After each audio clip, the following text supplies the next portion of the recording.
Donald Trump has pulled into 40 Wall Street, one of his properties in New York, and he's expected to address the public, address the media here. Shortly, we'll keep you up to date on what Donald Trump has to say about the breaking news that his bond in New York has been lowered from $454 million to $175 million, something he will have to satisfy within the next 10 days. It's the Will Cain Show, streaming live at foxnews.com, the Fox News YouTube channel, the Fox News Facebook page. Hit subscribe at Apple or Spotify or right here on YouTube. It's underneath the description, a little convenient button. You can hit subscribe to the Will Cain Show. Dave Sugden is a lifelong friend of mine. He's a business trial attorney at Dave. Hold on, man. I've got the firm. I only think of you. Call and Jenkins. Dave? And Jensen. Look at you. You got a whole suit on. Oh, my gosh. Super professional. I've known Dave my entire life, or not my entire life, since college. He played baseball at Pepperdine. He's one of my good friends.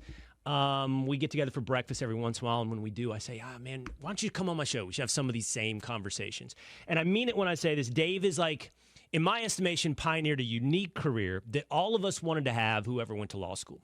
You know, grew up with either dads that were trial lawyers. We're all too young to watch Perry Mason, but we all watched drama about the courtroom. We wanted to be in the courtroom, and very few lawyers are actually in the courtroom, and Dave is on a continuous basis. He literally tries cases, takes them up late in the stage of litigation, and he's in the courtroom. And so Dave and I, what we end up talking about all the time is, you know, the nature of cross-examination, the way juries think, the way people think, and his window into how people think based upon seeing them make decisions in a courtroom. So when I say I think he's one of America's best trial lawyers, it's not just because I've known him for 20-some-odd years, because I really mean that, and I've had the opportunity to hear his thoughts over steak and eggs. So, Dave, first of all, awesome to have finally done this. Yeah. Tell me what your thoughts are on this news. First of all, that Donald Trump had a $454 million bond today that's now been lowered to $175 million. Yes. Well, what we're seeing in this bond issue is sort of a continuation of what seems like almost an upside down case. And when you look at the theory of Letitia James and her team, and now you look at the bond issue, what you're seeing is, in terms of her theory of the case, the idea was Trump isn't as wealthy as he says he is. He should not be allowed to deal with banks. He should not be allowed to engage in any more real estate transactions at all. She sought a lifetime ban. And then when you look at the briefing as to why he should get a bond, what she says is he can go to a bank, he can get a loan, he can sell his properties. And so she's saying, in essence, our lawsuit was designed to stop what we're saying he should do now. And so now we have the Court of Appeals saying we're going to reduce it, which doesn't, I don't think, change much for 10 days, other than it's probably more easy for Trump and his team to get a bond.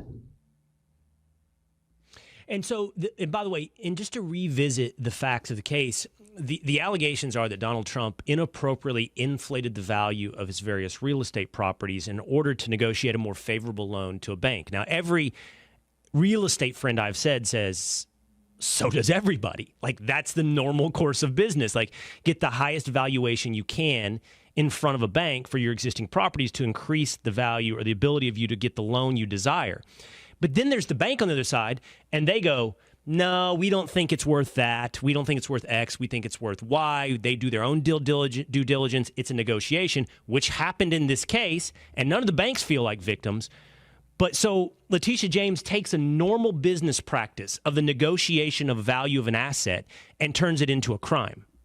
Well, it's so strange because when you think of the priorities of a state attorney general, protecting banks and insurance companies is usually not high on the priority list. In other words, they're designed to protect consumers, protect the public. And it's not as though these banks are super unsophisticated when it comes to giving out 9-figure loans. They do their due diligence. And so it's a bit of a head scratcher when you see a state attorney general saying, I'm going to go after this private transaction and seek the equivalent of a civil conviction. And you think it being reduced to $175 million, he has 10 days. The thing is, none of us know what his real asset sheet looks like, how liquid he is. We don't know any of that. So like you said, the only real takeaway from this at this point is, well, it's a lower number, so it's easier for him to satisfy that judgment. Do you think anything else would happen in the next 10 days legally to affect his necessity to pay $175 million? I don't anticipate much will happen legally in the next 10 days. I mean, the briefing is essentially done. I imagine they may file some additional briefs asking again, but I imagine that now that the Court of Appeal has spoken, this is the number, this is the deadline. The question becomes, if he doesn't post a bond by that date, what happens next? Right. And the same question we were asking today when the number was $454 million.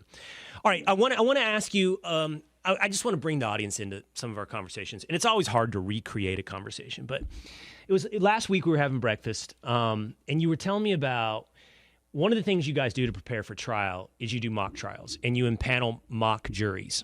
And we were talking about the way it goes down in a jury room after the case is over. And how a jury makes up his mind. And it just blew my mind, but it also then made me think about us as individuals and us as a society. So just like share with us that story you were talking about of how quickly a jury comes to a conclusion. Sure. So what we'll do is that we will do a sort of a mock jury exercise. And what we do is we present the case, a case that we're going to have, and we're going to try it in the future. And what we want to do is see what is a jury going to do with our case. And so what we will do is we will get, it's essentially a focus group, where we'll get anywhere from 24 to 30 people, and we'll give a presentation, a plaintiff presentation, a defense presentation, and a rebuttal by the plaintiff. And each individual will have an iPad, and he or she will sort of give their thoughts on the case, and they will render their verdict individually. And then what happens next is you divide the group into two rooms, and then with a two-way mirror, we're able to essentially review and watch how the deliberations go down. And what I was sharing with you, Will, is fascinating. The way it's not really a deliberation, but rather what you see is the strong personalities sort of dictate what's going to happen. And so it's not uncommon. We've had this recently where in room number 1, we have a defense verdict. In room number 2, we have a plaintiff verdict, and it's multi-millions in terms of what the verdict is. And these two groups saw the same thing, saw the exact same thing. And so what you see is how that decision gets made. And what you often see is as the dialogue begins, the strong personalities, the leaders in the room sort of emerge. And then as a result, people sort of follow along, and they want to sort of fit in, and they want to have connection. And so in room number 1, you have someone that says, oh, I think it's a defense verdict, and here's why I think it's a defense verdict. What do you think? And all of a sudden, people start sort of gravitating towards that verdict. And in the other room, you see the absolute opposite take place. And it's not unlike your prior guest, Clifton Duncton, where he talks about how, because he was sort of thinking a different way on certain issues, he sort of feels excluded. And what you see in these deliberations is the fear of exclusion, where someone has said, I think this, here's why. And once people start sensing there's agreement, consensus happens pretty fast. You told me like in 5 minutes. Like you told me a story of one of those rooms, the first person to speak was sort of, I hope I'm not divulging anything you didn't want me to tell you, but like, you know, kind of purple haired, nose ring. And you told me that her major desire when she was speaking was to not be speaking, that she did not want to go first. She didn't want to stake a position. And then the second speaker was a strong personality guy. And you said to yourself, literally 5 minutes into deliberation, you turn to your friends or colleagues, you're like, game, set, match. It's over. Second dude spoke, and everyone will go that way. Yes. And so what we saw is sort of a personality where this person was asked to go first, and you could tell there was profound discomfort. This person did not want to sort of stake her position. And so she sort of gave a waffly answer. On the one hand, this, on the other hand, that. What do you think? And so she sort of not wanting to take a position, again, for in a cynical way, fear of rejection, in a less cynical way, desire for human connection. And so then what happens is you see the individual who's much stronger, who says, I feel strongly this way, this is why I think that, and then all of a sudden I sort of joked and said, game, set, match. And what you're going to see is most of the folks sort of following along. And then what happens is that each room continues the discussion, and what they're doing is they're not looking to poke holes or weaknesses in their deliberation, but rather what they're sharing are things that now confirm what they believe to be true. And so when you watch each room, if you were just an observer who hadn't watched the presentations, you would think you would have thought these are totally different cases, because in room one, they've got a memory that confirms the bias of their defense verdict. On the other hand, in another room, they're saying, oh, this is clearly a strong case for the plaintiff, and here's why. And I asked you, in all your years of doing this, and I'm going to get to why this is important in a minute. Like, I'm fascinated by this, because I'm interested in rhetoric and logic and persuasion. I'm interested in the law and trials, but also I actually think this is what we're talking about is not just a focus group for a trial, but a focus group for all of us as society and how we coalesce and how we make decisions.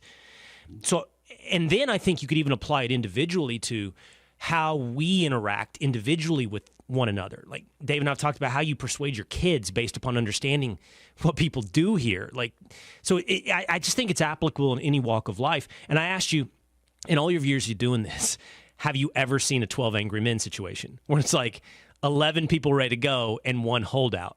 And your answer was never. Never. It doesn't happen, at least not in these focus groups. It just does not. And it's not to say there couldn't be a situation where someone is sort of an independent thinker and truly wants to not fit in. I don't want to be overly cynical, but what you do see is the strong pull of people wanting to connect, wanting to share things in common. And what you see is a lot of following. It just sort of inevitably happens. And what you and I talked about, Will, is also the idea of how do people come to decisions. And Will, you went to law school, so did I, and we spent 3 years sort of learning how to think with our minds. In other words, how to think logically. And we sort of exit law school thinking, well, I now know how to argue logically. That means I must now be persuasive, and I'll try to persuade through logic. And what my experience has been, I think we see this in politics everywhere, is that people make decisions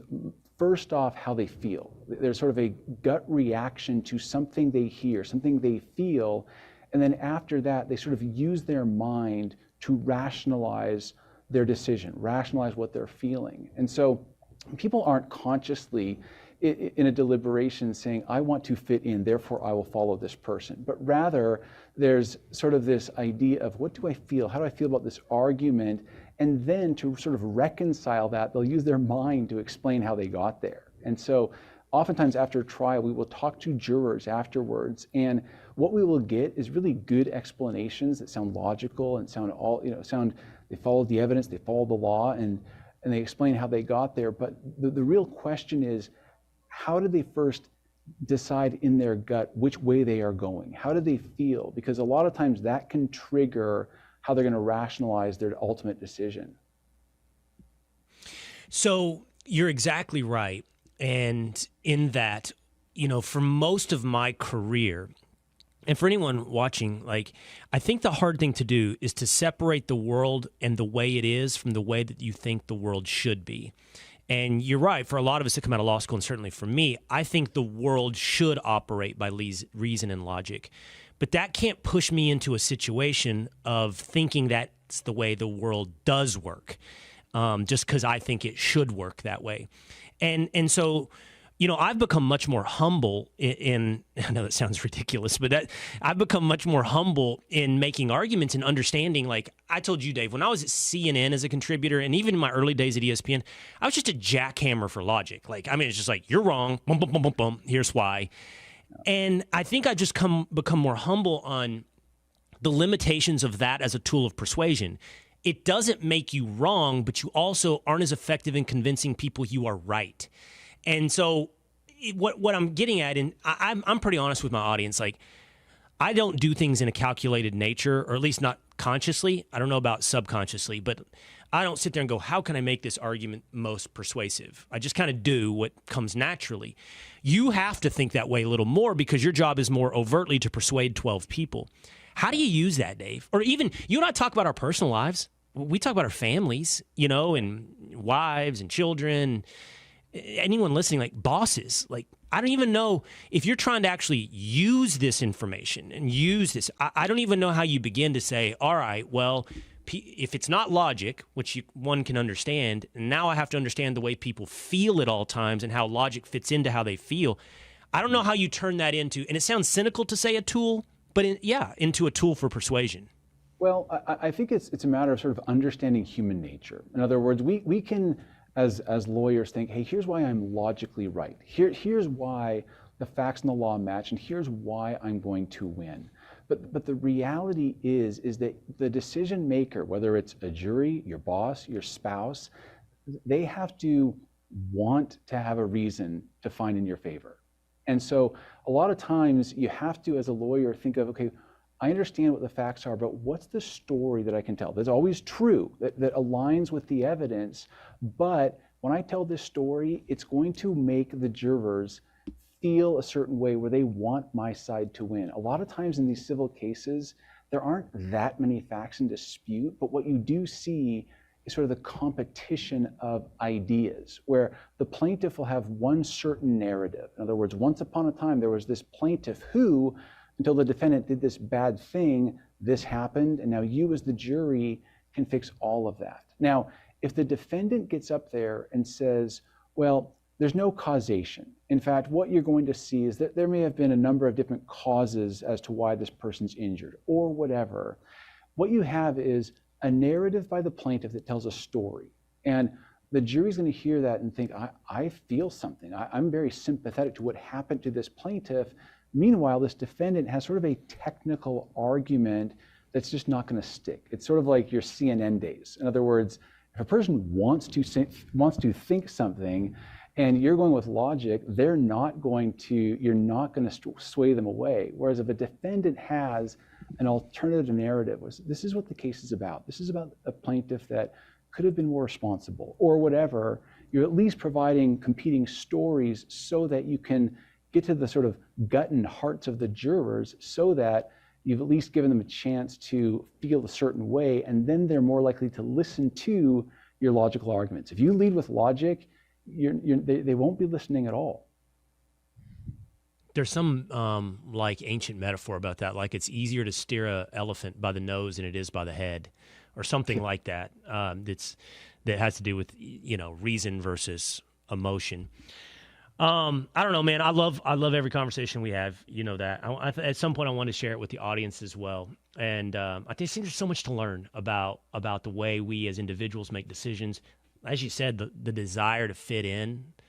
I've come to believe that fear is the biggest motivator, and I guess that's a fear of ostracization that people are fighting. They want to be accepted in part of the group.